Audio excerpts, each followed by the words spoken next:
Et c'est parti, départ validé de ce prix de Sapalé-sur-Mer, 2900 mètres à parcourir, course plate.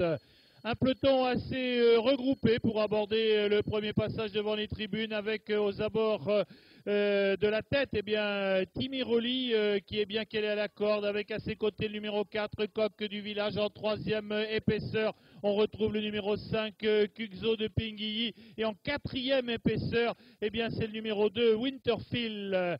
Nous sommes dans le tournant des tulipes alors que c'est maintenant, eh bien, Teddy Soula avec Timmy Rolly qui a pris un léger avantage qui est presque bot même maintenant relayé pour aller aborder la ligne opposée par le représentant Saint-Voir, Coq du Village.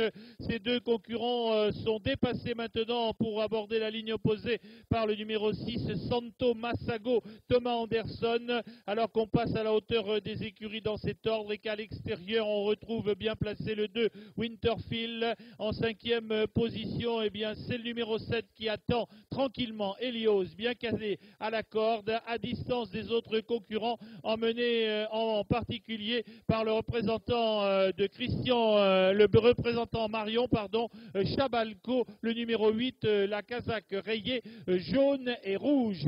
Un peloton qui s'est étiré maintenant à la sortie du tournant du fond de l'hippodrome pour venir une nouvelle fois passer devant vous. Je vous le rappelle qu'on a à parcourir la distance de 2900 mètres. On va donc passer à la hauteur du restaurant, de la petite butte et ensuite des tribunes dans cet ordre avec aux avant-postes maintenant le numéro 6, Santo Massago, qui a pris une demi-longueur d'avance sur Timmy Rolly, toujours bien qu'elle est à la corde, suivi par Winterfield à distance du numéro 4, Coq du Village, suivi derrière par le numéro 8, Chabalco, alors que nous sommes dans le tournant des tulipes dans cet ordre et contente de se rapprocher sous l'impulsion maintenant du numéro 7, Helios, à distance encore des autres concurrents et en particulier le numéro 10, Saint-Lagrange.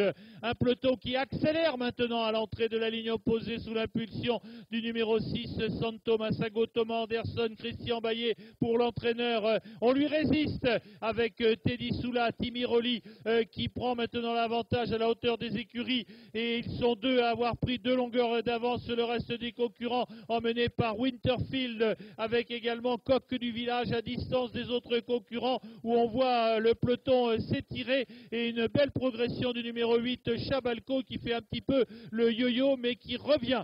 Devant, eh bien, on est parti maintenant complètement avec Teddy Soula. Il a pris la décision, eh bien, de laisser ses concurrents sur place et il va sortir du dernier tournant avec 4, 5, 6 longueurs d'avance. Il se retourne pour voir si le danger est là. Il reste environ maintenant 200 mètres à parcourir et c'est Timmy Rolly qui va peut-être effectuer des débuts victorieux ici sur l'hippodrome de Rouen-Atlantique, monté par Teddy Soula. Vous pouvez l'applaudir très fort. Teddy Soula, Timmy Rolly qui s'impose devant le 10 qui termine très bien, le 11 et le 12 et le 2.